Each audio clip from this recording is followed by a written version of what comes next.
Hi friends, welcome back to my channel.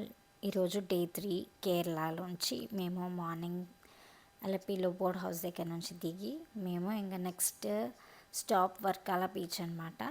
So Varkala బీచ్కి వెళ్తున్నాము. But కేరళలో మాత్రం రైట్ చూసినా లెఫ్ట్ చూసినా కొంచెం ముందుకెళ్ళి చూసినా ఎక్కడ చూసినా చర్చెస్ మాత్రం చాలా సూపర్గా ఉన్నాయి. అండ్ మేము నెక్స్ట్ వర్కాల బీచ్కి అయితే వెళ్ళిపోయాము. బట్ వెళ్ళేటప్పటికి ఆఫ్టర్నూన్ అయింది. సో బాగా ఆకలిగా అనిపించి మేము అక్కడ ఉన్న నోవెల్ హోటల్లో తిన్నాము. బట్ ప్లీజ్ ఎవ్వరూ మాత్రం అస్సలు డేర్ చేయకండి. అక్కడ ఫుడ్ ఏం బాగాలేదు అండ్ వెయిటింగ్ టైం కూడా చాలా చాలా సేపు పట్టింది అండ్ టేస్ట్ వరస్ట్గా ఉందన్నమాట. సో నేనైతే అస్సలు రికమెండ్ చేయను ఆ ప్లేస్ని. బట్ మాకు తప్పదు, ఇంకా కూర్చుని పోయాము. ఆర్డర్ తీసేసుకున్నాడు కాబట్టి మేము అక్కడ వెయిట్ చేసి ఫుడ్ తీసేసుకొని తినేసి నెక్స్ట్ మేము బీచ్కి అయితే వెళ్ళిపోయాము. చాలా టైం అండ్ ఏసీ కూడా లేదు అక్కడ కనీసం. సో చాలా వర్స్ట్గా ఫీల్ అయ్యాం మేమైతే. అండ్ నెక్స్ట్ వర్కాల బీచ్కి వెళ్ళిపోయాము. బీచ్ అయితే చాలా చాలా చాలా బాగుంది. అండ్ అక్కడ మీకు సన్ ఆ రేస్ వాటర్ మీద షైనింగ్ చాలా చాలా బాగుంది. అండ్ అందరూ కూడా ఫుల్గా ఎంజాయ్ చేశారు. పిల్లలు మేము అందరం వాటర్లో మంచిగా ఎంజాయ్ చేసేసి బట్ మేము అక్కడ ఎక్కువసేపు ఉండలేదన్నమాట. వెళ్ళేటప్పటికి ఆఫ్టర్నూన్ అయిపోయింది. సో తొందరగానే రిటర్న్ అవ్వాల్సి వచ్చింది. ఎందుకంటే నెక్స్ట్ డే కన్యాకుమారి కాబట్టి కన్యాకుమారి మేము సన్ రైజ్ కోసమే వెళ్తున్నాము. సో అస్సలు మిస్ అవ్వకూడదని ముందు రోజే వచ్చేసి మార్నింగ్ ఒక్క అలారంని 3-4 టైమ్స్ సెట్ చేసామన్నమాట. సెట్ చేసి టైం మిస్ అవ్వకూడదు అని మేము వెళ్ళామన్నమాట. అది చూసారు కదా, చూడడానికి చీకటిగా ఉంది 5 ఆ టైంకి.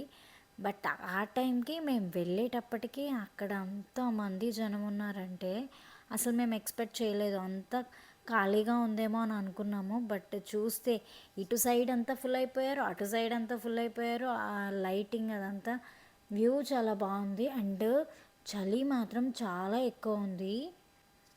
స్వెటర్ వేసుకున్నా కానీ చలేసిందనమాట. అందరూ కూడా మాలానే పిల్లల్ని ఎత్తుకొని ఆ టైంకి వచ్చారు.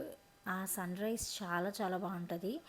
ఎంత బాగుంటుందంటే ఆ సన్ కలర్ భలే తొందరగా మారిపోతుంది. అండ్ అక్కడ 3 సముద్రాలు కలిసి ఉంటాయన్నమాట. వాటి మీద రేస్ పడినప్పుడు డిఫరెంట్ డిఫరెంట్ రిఫ్లెక్షన్స్తో చాలా చాలా బాగుంది.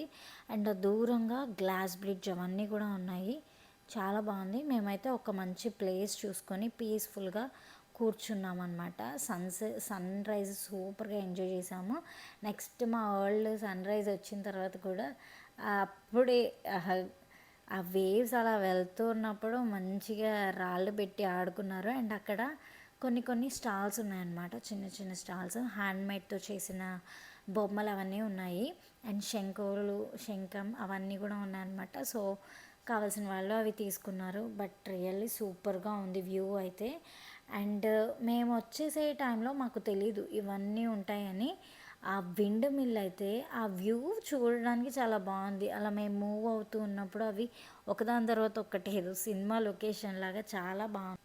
రిటర్న్లో కూడా ఇంత మంచి వ్యూని మేము ఎక్స్పెక్ట్ చేయలేదన్నమాట. బట్ చాలా బాగుంది. అండ్ విత్ ఇంటికి రిటర్న్ అయితే వెళ్ళిపోతున్నాము. అండ్ ఈ కన్యాకుమారి ట్రిప్, కేరళ నుంచి కన్యాకుమారి ట్రిప్, ఈ సిరీస్లో మీకు ఏది బాగా నచ్చింది, ఎలా అనిపించింది అండ్ మీ ఫేవరెట్ వీడియో ఏంటి అనేది మాకు కామెంట్ సెక్షన్లో కామెంట్ చేయండి. And don't forget to subscribe to my channel.